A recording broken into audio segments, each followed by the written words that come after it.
Today I want to continue discussing the linear regression model that I have discussed from last time. Basically, last time I went over the whole progress of linear regression, of running a linear regression model.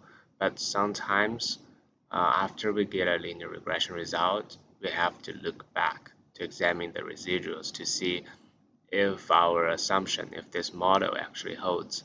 And actually, I noticed that in the homework, in the last homework, last question of homework 8, we're gonna examine the residuals. So here I want to show how to do that. And but with this gonna be a very short video because basically the software will help generate all the graphs we need. We just look at those graphs and do some analysis. So again, we have stats, regression, fit regression model, um, and same as the last example, my response is the hedge fund excess return, the predictors market excess return. And here I have a graph icon here. So basically I want to produce several graphs related to the residuals and I want to look at those graphs. The most convenient graph is this 4-in-1. Like they have several options: histogram, normal probability plot. By the way, normal probability plot is also known as QQ plot. The residual versus feeds, residuals versus order. Like there's 4 different graphs, and for our convenience, we just plot all of those 4 graphs.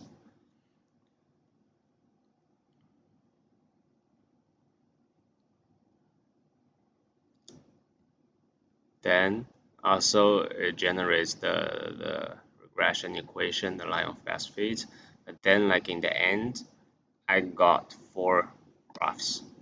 Those are pretty good graphs, and that's the way we analyze the residuals. So let's look at the first graph. The first graph is a QQ plot for residuals, normal probability plot, also known as QQ plot for residuals. And from this graph, you see it's not strictly a straight line, but it has a very heavy head and tail. So basically, we say maybe the 1000 observation I found they did not, like the residuals are not normally distributed. That could be a problem, but you see, like in the middle, it somehow generates a straight line, but in the tails and heads, right, but in the two tails, or I would say in two tails, um, it's gonna have some outliers, right? If we look at the upright corner of this graph. So in the 99.99 percentile or something, it has a residual up to 60, right? That means our predicted y and the actual y have a difference of 60. So that's somehow outlier, right? Outlier is a word that we use every day, but in statistics we have like a strict definition of what is an outlier, and you're gonna learn it like maybe just this week.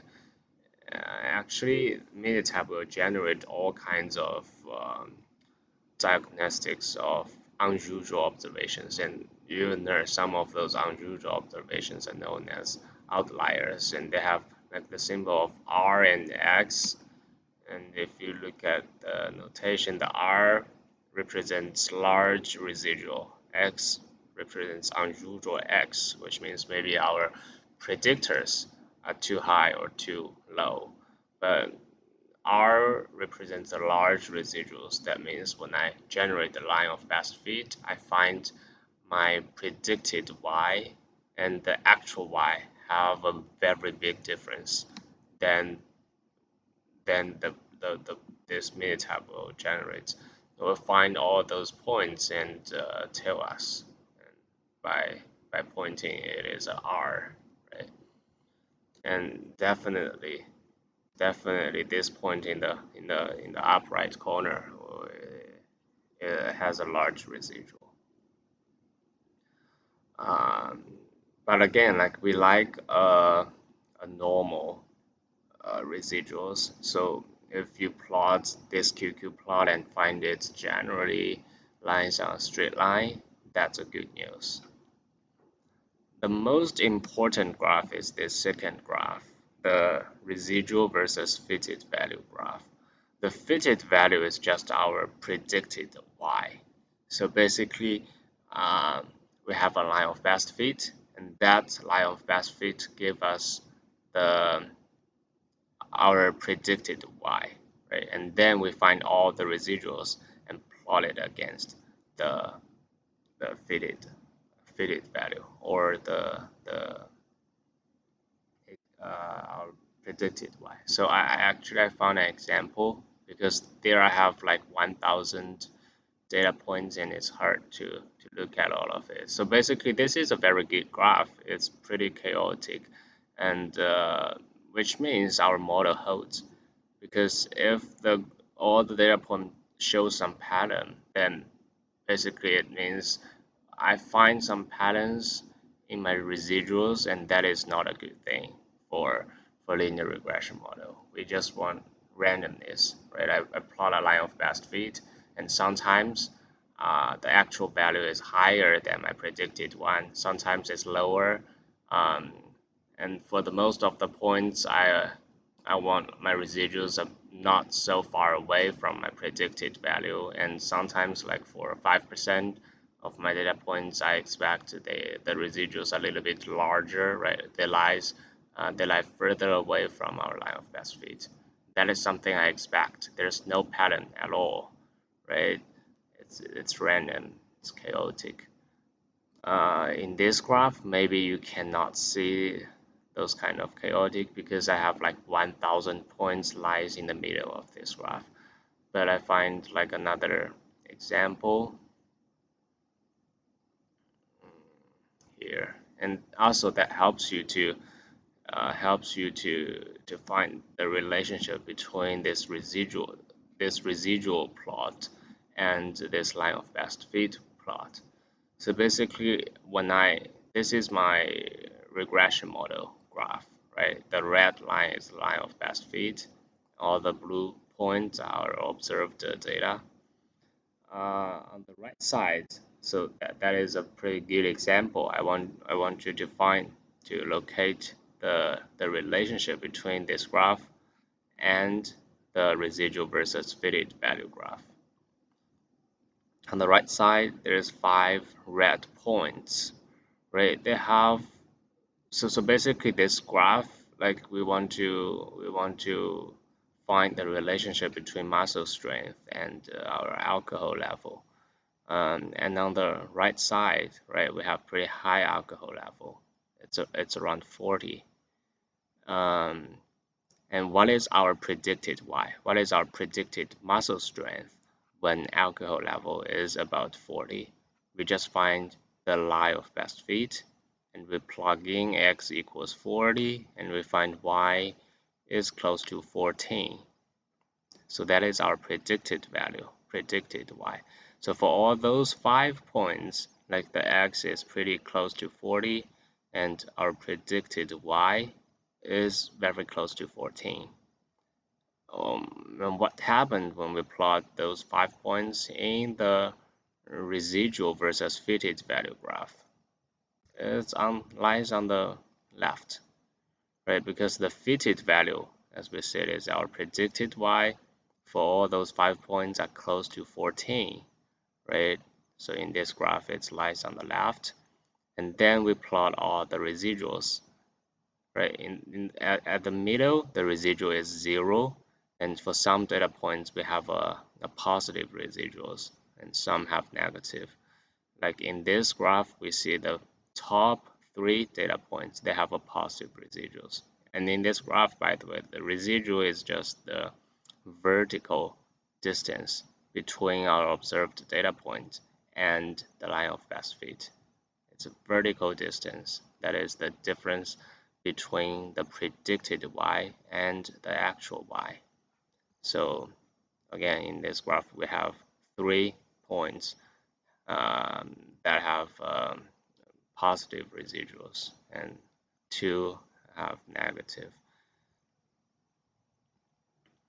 So basically, this is how we plot the residual versus fitted value graph, but like the Minitab can graph it for us. So basically, again, in this graph, we want to see some kinds of chaos. We don't like to see patterns. Here you see all the data points. Some of them have larger residuals lines on the very top. Some of them have like very large negative residuals, right? Some large positive, some large negative, and most of them lines kind of in the middle have a smaller residual, and they don't show any pattern. Like it doesn't sound like okay, when the fitted value is small, then it's more likely to have a positive residuals. When the fitted value is large, it's less likely to have positive residuals, right? It doesn't hold in this graph. And by the way, when you find several patterns, that means the linear regression assumption maybe it doesn't hold. So again, we just want to see chaotic.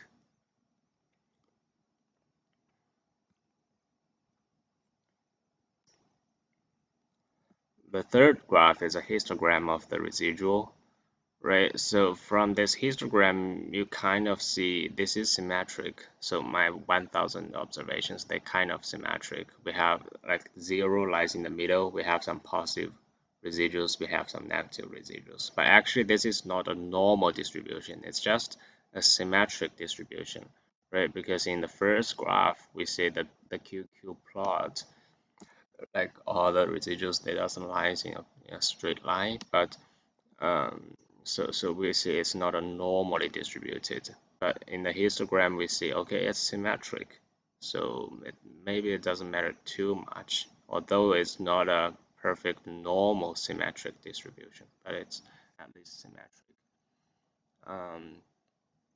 The fourth graph is just the residuals versus the order.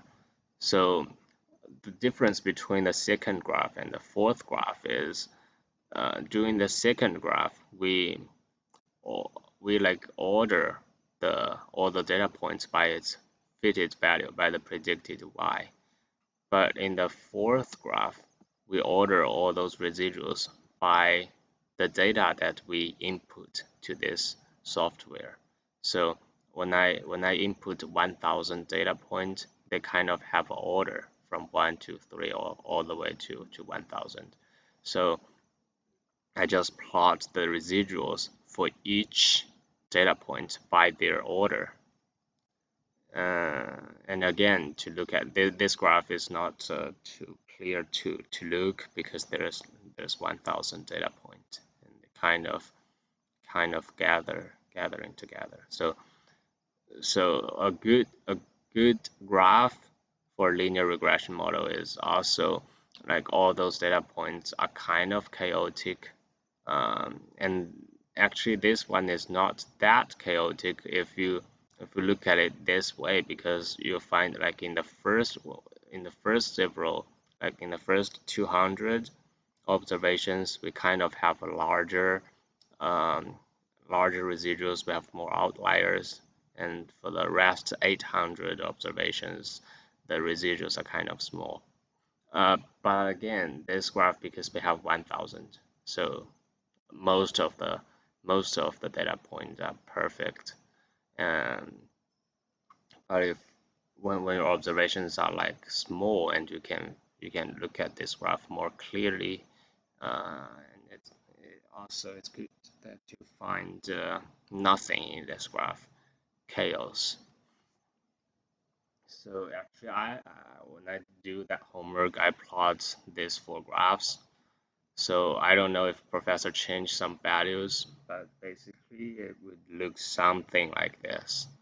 You see this histogram is not so symmetric, but that's because um, we only have 25, right? We only have 25 observations, and some maybe the population of our residuals should be normally distributed, but we just take 25 samples, so we get some biased observation because our sample size is too small.